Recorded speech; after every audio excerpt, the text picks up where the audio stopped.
ملک بھر میں حسب روایات یوم دفاع پاکستان آج ملی جوش و جذبے اور شہدائے وطن کے ساتھ محبت و عقیدت کے ساتھ منایا جا رہا ہے۔ قوم اس بار یوم دفاع شہداء کے سنگ یوم یکجہتی کشمیر بنے گا پاکستان کے نعرے کے ساتھ منایا جا رہا ہے۔ 65 کی پاک بھارت جنگ میں یوں تو مسلح افواج نے مثالی کردار ادا کیا، لیکن پاک فضائیہ کے پائلٹ ایم عالم نے F-86 جنگی جہاز کے ذریعے دشمن کے دانت ایسے کھٹے کیے کہ وہ آج تک بھلا نہیں سکا۔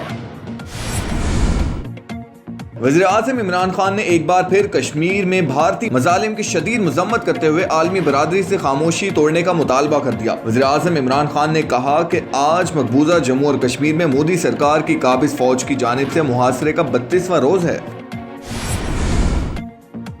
بھارتی اور افغان ایجنٹ عمر داد خٹک کی گرفتاری کی تفصیلات سامنے آ گئیں۔ FIA حکام کا کہنا ہے کہ عمر داد کو FIA اہلکاروں نے طور خم بارڈر پر روکا۔ عمر داد افغان پاسپورٹ پر افغانستان جا رہا تھا۔ اس نے خود کو افغانی باشندہ ظاہر کیا۔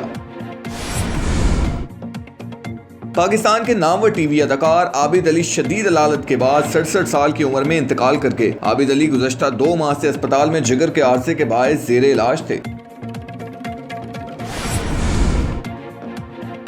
ماضی کے عظیم کھلاڑی اور کوچ جاوید میانداد کا کہنا ہے کہ مصباح الحق کو 2 عہدے دینا درست نہیں ہے۔ مصباح کو پہلے تجربہ دیں، پھر جو دینا ہے وہ دیں۔